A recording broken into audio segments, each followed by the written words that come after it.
નમસ્કાર વિદ્યાર્થી મિત્રો, ધોરણ 12 વિષય ભૂગોળ, પાઠ નંબર 6 દૂરસંચાર. એમાંનો ત્રીજો લેક્ચર સમૂહ સંચાર તંત્રો, એમાં મુદ્રિત માધ્યમ, સમાચાર પત્ર અને સામાયિક. મુદ્રિત એટલે લેખન કલાથી વિકાસ પામેલા સંદેશો મોકલવાનું માધ્યમ. દૂરદર્શન, આકાશવાણી, સિનેમા, સમાચાર પત્રો, સામાયિકો વગેરે સમૂહ સંચારના સબળ માધ્યમો છે. ભારતમાં 70,000થી વધારે દૈનિક સમાચાર પત્રો હિન્દી, અંગ્રેજી ઉપરાંત અન્ય પ્રાદેશિક ભાષામાં પ્રકાશિત થાય છે, જેમાંની 10 કરોડથી વધુ નકલો વેચાય છે અને વંચાય છે. ઉપરાંત 960થી વધારે ઉપગ્રહ ચેનલો કાર્યરત છે, જેમાંની લગભગ 80 ચેનલો સમાચારો પ્રસારિત કરે છે. વિશ્વનું પ્રથમ મુદ્રિત સમાચાર પત્ર મોર્નિંગ પોસ્ટ 1972માં પ્રકાશિત થયું હતું. સમાચાર પત્રો: દૂરદર્શન, આકાશવાણી એટલે રેડિયો, સિનેમા હોય, સમાચાર પત્રો હોય, સામાયિકો હોય, પખવાડિયા હોય, આ બધા સંદેશાનું વાહક છે. એના સબળ માધ્યમો છે કે સાધનો છે. રોજના 70,000 વધારે દૈનિક પત્રો છપાતા હશે અને એ પત્રો હિન્દી કે અંગ્રેજી ઉપરાંત અન્ય પ્રાદેશિક ભાષાઓમાં પણ પ્રકાશિત થાય છે અને જેમાંથી 10 કરોડથી વધુ નકલો વેચાય છે અને વંચાય પણ છે. કે વ્યક્તિ લે પણ છે અને એનું વાંચન પણ કરે છે. સેટેલાઇટ ઉપગ્રહ 960ની સંખ્યાથી ચેનલો આજે કાર્યરત પણ છે અને 80 ચેનલો સમાચાર પત્રો એટલે કે સમાચારો પ્રસારિત પણ કરે છે. વિશ્વનું પ્રથમ મુદ્રિત માધ્યમ એટલે મોર્નિંગ પોસ્ટ, પરીક્ષા માટે યાદ રાખજો, 1972માં પ્રકાશિત થયું હતું. મોર્નિંગ પોસ્ટ સવારમાં આવવાને કારણે. ભારતમાં પ્રથમ સમાચાર પત્ર 1780માં અંગ્રેજી જેમ્સ ઓગસ્ટસ હિકિજાઈએ બંગાળ ગેઝેટ પ્રકાશિત કર્યું હતું. ભારતનું પ્રથમ વિશ્વનું હતું. 1972માં પ્રથમ વિશ્વમાં સમાચાર પત્ર પ્રગટ થયું. ભલે ત્યારે ઘણી બધી એમાં ક્ષતિ પણ હોઈ શકે, ક્ષતિ નહીં એટલે કે અમુક ન્યૂઝ ન પણ હોઈ શકે. આજનું આબેહૂબ આધુનિક જનરલ આવે છે વિશ્વના અને દેશના અને આપણા પ્રદેશોના. પરંતુ ભારતનું પ્રથમ 1780 છે, એટલે કે 8 વર્ષ બાદ 1972 પછી 8 વર્ષ છે. અંગ્રેજ જેમ્સ ઓગસ્ટસ નામના વ્યક્તિએ બંગાળની અંદર બંગાળ ગેઝેટ એટલે ભારતમાં પ્રથમ પ્રકાશિત કર્યું હતું. 1819માં ભારતીય ભાષામાં સૌપ્રથમ સમાચાર પત્ર બંગાળી ભાષામાં શરૂ થયું હતું. બંગાળ લોકોની ભાષા બંગાળી છે, એટલે ભારતની પ્રથમ ભાષા એટલે કે ભારતના પ્રાદેશિક ભાષાઓ ચાલતી હતી અને અત્યારે પણ છે હજી. તો આવી બંગાળી ભાષાનું પ્રથમ પ્રગટ થનારું આવું દૈનિક પત્ર 1819માં પ્રગટ થયું હતું. આ સમાચાર પત્રનું નામ સંવાદ કૌમુદી, બુદ્ધિનો ચાંદ હતું અને તેના પ્રકાશક રાજા રામમોહન રાય હતા. 1822માં ગુજરાતી ભાષાનું સાપ્તાહિક સમાચાર પત્ર મુંબઈ સમાચાર પ્રકાશિત થયું. 1826માં ઉદંત માર્તડ નામનું પ્રથમ હિન્દી સમાચાર પત્ર પ્રગટ થયું. ત્યારબાદ મરાઠા કેસરી, બંગાળ નવજીવન, યંગ ઇન્ડિયા, હિન્દુસ્તાની, સાધના, પ્રવાસી વગેરે સમાચાર પત્ર નિયમિત પ્રગટ થવા લાગ્યા. તો ભારતની અંદર પ્રથમ ભાષા એટલે બંગાળી 1780માં પ્રગટ થયું. 1819માં ગુજરાત ભારતભરમાં પ્રથમ પ્રગટ થનારું આ બંગાળી ભાષાનું સમાચાર પત્ર હતું અને એનું નામ સંવાદ કૌમુદી હતું. 1819માં પ્રગટ થયેલું બુદ્ધિનો ચાંદ કે વિકાસ એવું નામ. અને આ પ્રકાશ કરનાર રાજા રામમોહન રાય હતા, કારણ કે એણે 1814માં બ્રહ્મ સમાજની સ્થાપના કરેલી હતી. 1822 ગુજરાતી ભાષાનું પ્રથમ સમાચાર પત્ર મુંબઈ સમાચાર પ્રકાશિત થયું. 26 હિન્દી ભાષામાં ઉદંત માર્ટર નામનું પ્રકાશિત થયું. અને ત્યારબાદ ધીમે ધીમે સમાચાર પત્રને વેગ મળતા કેસરી, મરાઠા, લાલા લજપતરાય, ત્રિપુટી જે હતા એના પણ આમાં ન્યૂઝ છે, એટલે કે પ્રકાશિત કરેલા.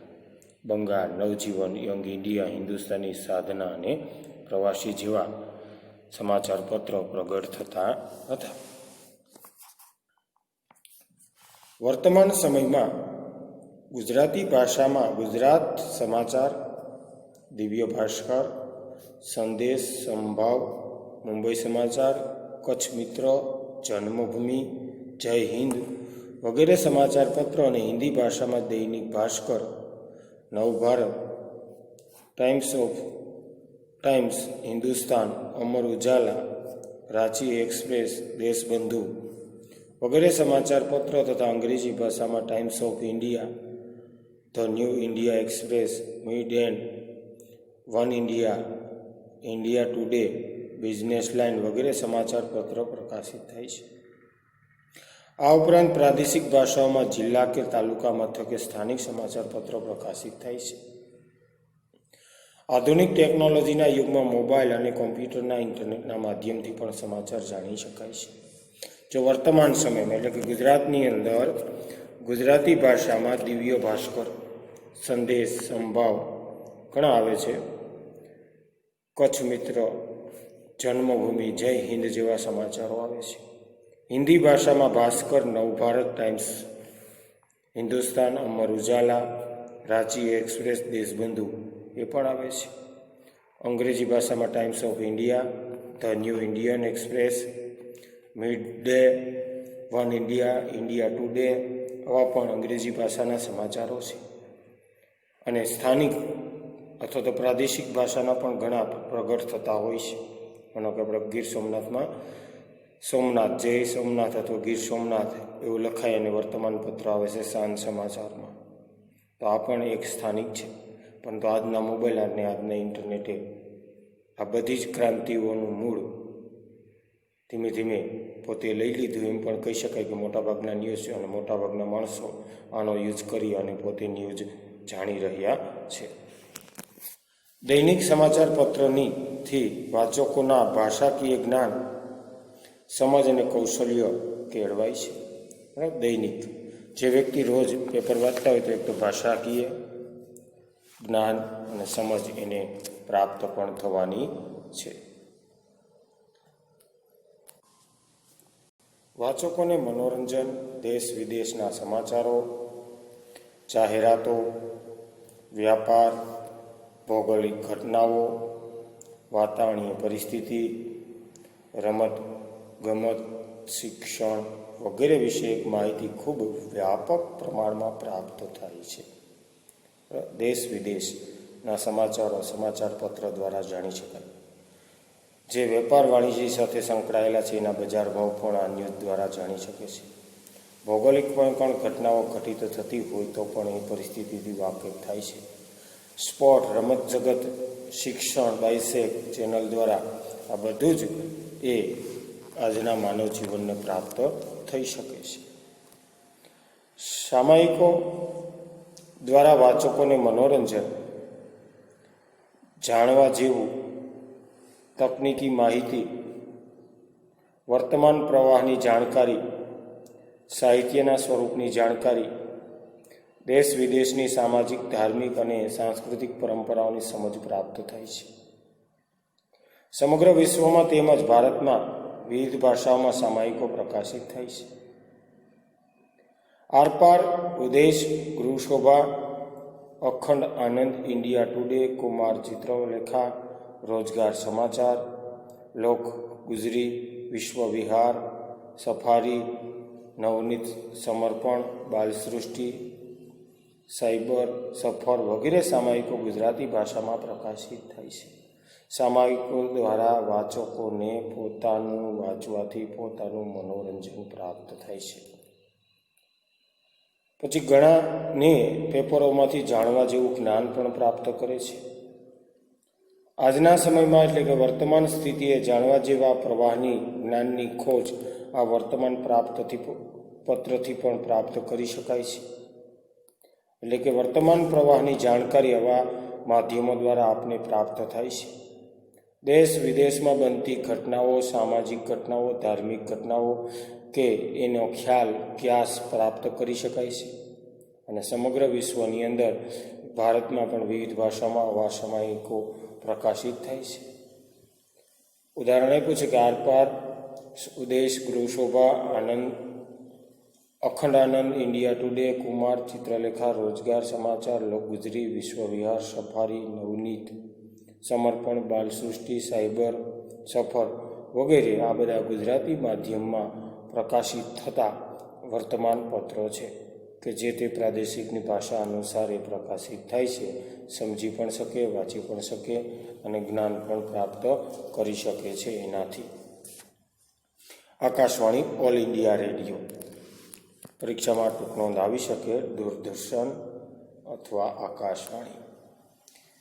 ભારતના માહિતી અને પ્રસારણ મંત્રાલય હસ્તક ચાલતી રેડિયો પ્રસારણ સાર્વજનિક સેવા છે.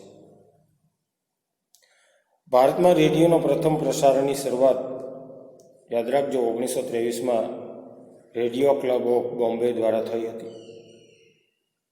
1930માં આ સેવાનું રાષ્ટ્રીયકરણ કરવામાં આવ્યું અને તેનું નામ ભારતીય પ્રસારણ સેવા ઇન્ડિયન બ્રોડકાસ્ટિંગ કોર્પોરેશન રાખ્યું.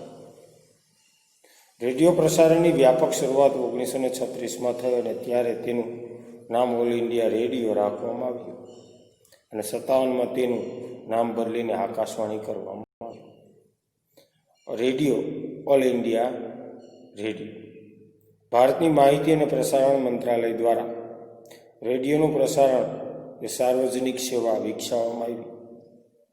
રેડિયોનું પ્રથમ પ્રસારણ 1923માં બોમ્બેથી થયું હતું અને આ નામ પણ અપાણું હતું કે રેડિયો માટે ક્લબ ઓફ બોમ્બે. 1930માં આ સેવાનું રાષ્ટ્રીયકરણ કરવામાં આવ્યું અને એનું નામ ભારતીય પ્રસારણ સેવા એટલે કે ઇન્ડિયન બ્રોડકાસ્ટિંગ કોર્પોરેશન કહેવામાં આવે છે.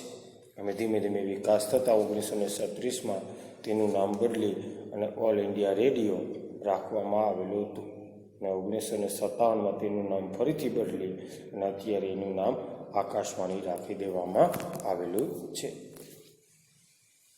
આકાશવાણી તેના વિવિધ કેન્દ્ર દ્વારા વિવિધ ભાષાઓમાં પોતાના કાર્યક્રમોનું પ્રસારણ કરે છે. શિક્ષણ, મનોરંજન, ગીત, સંગીત, નાટક, ભવાઈ, સમાચાર, વૈશ્વિક ઘટનાઓ, રમત ગમત, હવામાન, વ્યાપાર, જાહેરાતો, કૃષિ વગેરે અનેક ક્ષેત્રની નવીનતમ માહિતી આકાશવાણી શ્રોતાઓ સુધી ખૂબ જ ઝડપથી અને અસરકારક રીતે પહોંચાડે છે. રેડિયો હાથવગું સાધન હોવાથી પ્રવાસ દરમિયાન તેનો ઉપયોગ થઈ શકે છે. 1997માં આકાશવાણી પ્રચાર ભારતી નામની સ્વાયત્ત સંસ્થાનો ભાગ બન્યું.